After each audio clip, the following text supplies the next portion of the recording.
Welcome to this video. What we're going to do is we're going to look at my completed pages from the month of October and September and August.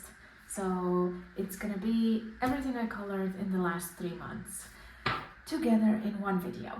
We're going to start with Meine Reise durch Afrika from Rita Burman, because that's where I have 2 works in progress. So I'm going to move everything to the side and open up the book at the first work in progress, which is this one. So this is where Rita's still in Germany, in Frankfurt, going to the airport. So I tried to make it look autumnal. You know, you've got the rain, you've got the leaves falling. But what I don't think I probably did according to reality is the color of the skyscrapers. I don't think there are any pink or fuchsia skyscrapers in Frankfurt. However, I thought, well, this is an Africa book, and that makes me think of warmth, of color, and joy and energy. So I wanted to infuse a little bit of that through some colors to Frankfurt as well. And a little bit of sparkle. What I used here is a Stabilo Pen 68 metallic. So let me bring it up to see if you can spot that. And yeah, I plan to finish this one later this month, hopefully. Next up, I have this work in progress. And for this one, I followed the color along from Karen. Karen's channel is My Colorful Country Life. This is the first time I use Prismacolors. That's what she uses in her tutorial. And then I got a small set and I tried to use them as well. And they work so well on this paper, and I was so happy with how it went. And I learned a couple of things from doing this and following her tutorial.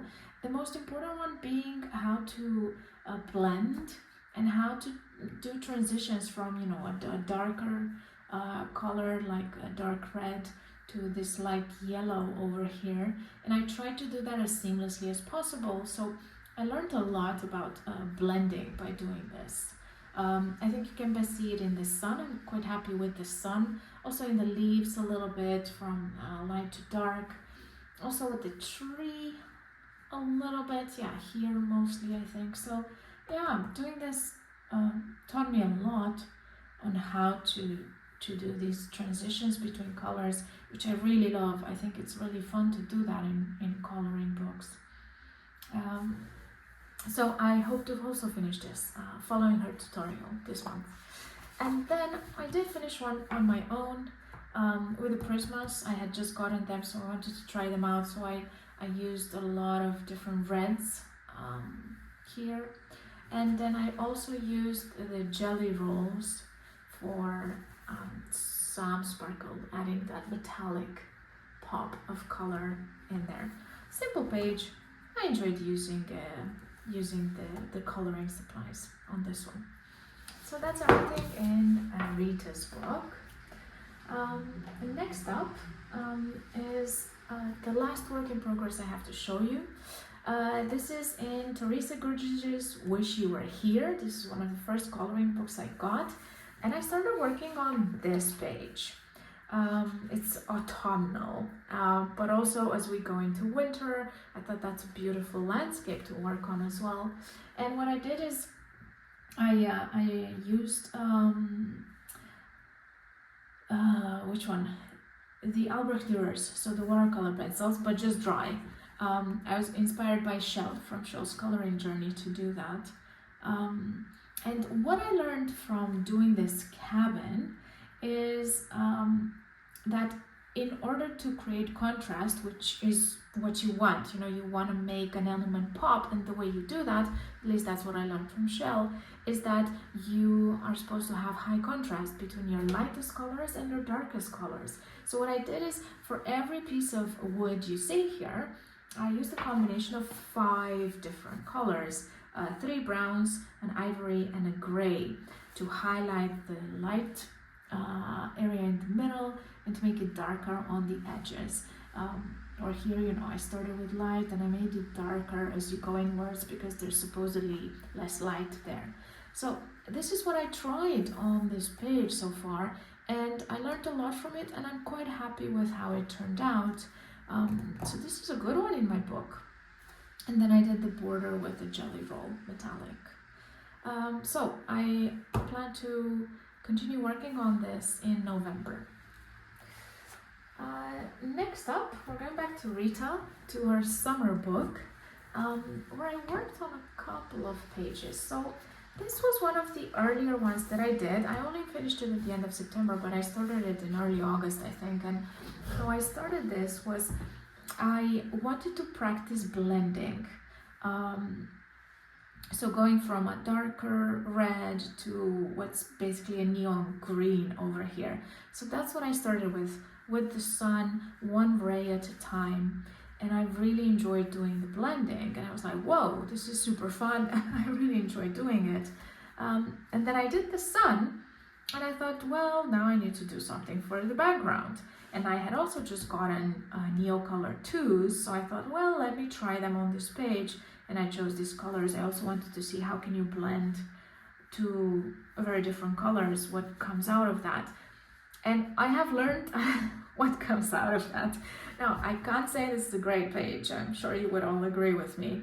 But I did learn a lot from doing it. And the most important lesson that I learned, and I want to share with you, is that when you want an element to pop on the page, which I think this sun should be, I think this sun deserves to really pop as the main element on the page, they need to go a little bit easy on, in this case, the background or all the other elements. And where I think I went wrong is that I used a very powerful, strong, saturated colors on both the foreground and the background, and even the clouds. So they all compete with each other. All these elements really scream at you, and your eye doesn't know what to look at first. At least that's my conclusion. That this sun, if I really wanted to make it pop, which I did, would have benefited from, a more muted background in terms of colors. Also, the fact that, I activated this with water, so it looks a little bit perhaps muddy, or, it's different texture from the sun, also claims attention. So, yeah, it's just, there's a lot happening on this page. And I think that's a good lesson to have learned. I know from now on that if I want an element to be the highlight, then I need to go easy on everything else, and I'm going to try to apply that in my future pages. So I don't see this as a loss. I see it as, I didn't know that before, and now I do, so that's good. And I had fun coloring it, so yeah, it's also equally important. Next up, I did this page, which is simple. Basically, how I started this page was I had bought one pencil of Derwent Colorsoft, and I wanted to try it out. It's this green. So, I tried it out. And then I didn't really like that pencil or how it laid on paper. And then I tried a few other of my supplies. You name it, regular pencils. This one's done with the Artex acrylic markers. This one's with some sort of pen. I just went crazy with it, and it was mindless coloring, but that's also coloring, and it serves its purpose of helping me relax, unwind, distress, and it certainly did that. And the last page I have to show you is this one, and I think this is the second page where I learned the lesson of tone it down with all the colors on the same page. There's orange, and there's red, and there's green, and there's yellow, and there's gray, and there's, you name it, purple. And it's a little bit much because, again, they're all competing with each other. My first intention was to make it resemble reality in terms of colors. So, make the carrots orange, and these are strawberries, make them red, and make this green. And how about I make a beautiful sunset? So I tried all of these things, but together, yeah, it feels like you don't know where to look at first. However, if you isolate the different elements, I'm quite happy with how the beans turned out, from light to darker, for example. I'm also quite happy. I told you about contrast and I was trying to practice it. And I do think I managed it on this element quite well. Do you see the light area in the middle, and it gets darker as you go up and down. So I practiced that, and I think I learned a lot from doing this one. Yeah, I tried to do something with the background. I don't think it really came out as intended, but I think I can improve my technique based on not having done this so well. So overall, yeah, lessons learned, with this one. And the cat seems happy, so there's that. So that's it from Rita's summer book. I'm gonna put it to the side, and we're gonna look next at Paris Street Style. This is a book from Zoe de la Casse. I have 2 pages to show you here, and the first one I did really early on in August. On the 3rd of August I finished this. What I tried here is distressings. So the entire sky is done with distressings. It looks like a very rainy day in Paris, doesn't it? And that's because the colors are both muted and darker. And also I think it's the nature of distressing to look a little bit fuzzy, if you will. And I think it gives the sky that impression that it's raining or about to rain. And then here I used Derwent Chromaflow pencils. I try to add a little bit of contrast, but maybe you notice, this is a little bit darker than this, and this a little bit darker than this. So I try to see, okay, where would it be darker on a building? Where are the shades? Where's the shade? Yeah, it's okay. I think it could have been a little bit better, but I didn't know any better at the time, so I learned how to use distressings. That was the first page. That's good. I tried, I knew the principle of contrast, so I tried it. The more you do, hopefully the better it gets. And that was at the beginning. And next up, I did this page, which was, just patterns, completely mindless coloring. But I think that also serves a big purpose for me, because, why do we do this? We do this so that we also enjoy ourselves. And I really did enjoy myself while I colored this page. So there is no depth to it per se, or maybe, the glittery contour, which I did with Jelly Roll, helps add a little bit of depth, but that's it. But why I really enjoyed this is because I tried the Artex acrylic markers, and boy, is it a joy to paint with these. I really recommend them, especially for mindless coloring. I had a lot of fun doing that, and then I thought, this is kind of one-dimensional, maybe I should add a little bit of something, and that's when I went over with the pen, with the Jelly Roll. And this is what came out. And I was happy while I colored, so that's why I'm also happy with the page. So Paris Street Style. Next up, we stay in Paris, and we also stay with Zoe de la Casse. This is a different book. This is, I believe, made for watercolors, truly, because of the paper. I did 2 pages in here. What I learned from doing these pages with a variety of supplies is that maybe I should try watercolor instead of everything I tried. So take this for example. I first based it with Tombow dual brush pens, so that's water-based. It was streaky, obviously. So next up, I thought, well, let me cover some of that with the Artex acrylic paint pens, this dark blue. Also streaky, also a bit one-dimensional. Then I thought, well, okay, let's do what everybody does, and then put some pencil on top. So what you see is all pencil on top. This, for example, this, all of it. And it's still streaky, so I don't think I've managed to make this page as beautiful as it could have been. But I tried, and yeah, I did learn a few things. What works in this book in terms of art supplies, but also, yeah, how to practice. I had to think where are the darker areas. Let me try to reflect that in my use of pencils and colors. I think this yellow didn't turn out too bad. So yeah, lessons learned.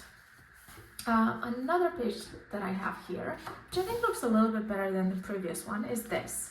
What I'm most happy with on this page is the lady in red. What I like is that the color does pop. I think if you look at the entire page, the element that does pop is her, well, and her friend maybe, but truly her. And that's because the color is contrasting pretty much everything else, especially the buildings. But also, I like how I did the hair, how I tried to add some shading to her coat to make it, to give it some dimension, the pants as well. So I'm happy because of this. I learned from that. And also what I did is I based it all in Tombow dual brush pens, and then I went with pencil on top, and I do think I was able to add some dimension. Here, for example, or here with the difference in color. Yeah, one thing that I did learn as well on this was that Zoe's style in terms of line art is a bit more free flow, more fluid. Like here, for example, not the lines are not really even there, or like here, perhaps you can see it better. So it's just a style thing, and I realized that if you color with pencil, especially, pencils are so sharp, they invite precision. And then if you try to match that precision with a line art that is just fluid by design, like there was no line here, I just made it up, it maybe doesn't match as well. So that's why I also concluded I think watercolor suit this book best, also because of the style. Because with watercolor, yeah, it's okay to leave some areas white, or it's more fluid. Basically, I keep using the word fluid, but I think this is what it is with this style. So yeah, overall, nice page, definitely better than the first one I showed you. Next up, we're gonna go to Steve McDonald, Fantastic Cities. I did one page in here with my Art Text acrylic markers. Now, what I did is I started basing. So I thought, okay, let me base everything with the acrylic markers. And this is what you see. And then I finished basing.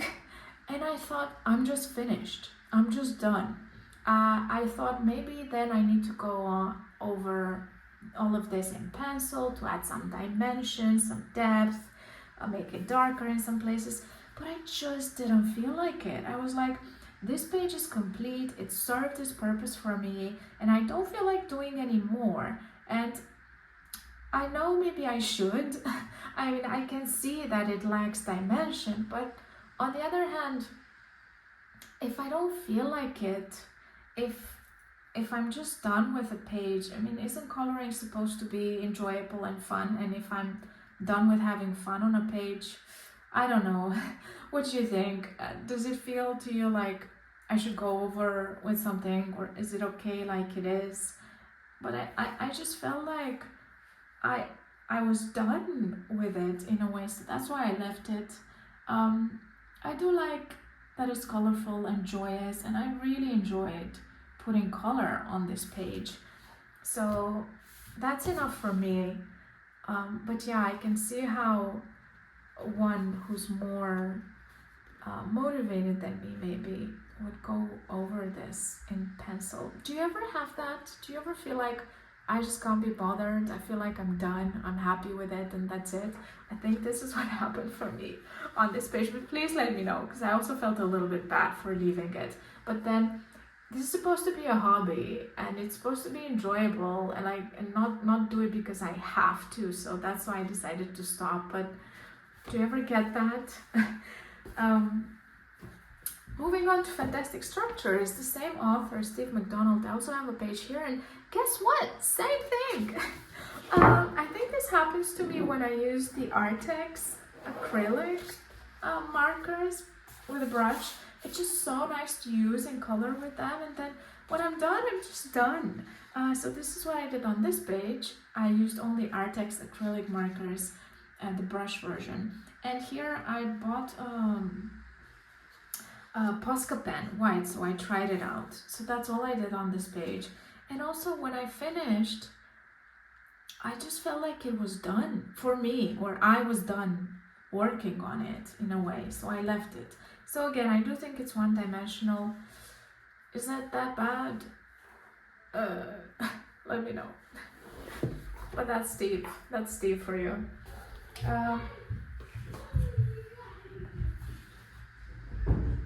Next up, we've got Rita Trolle.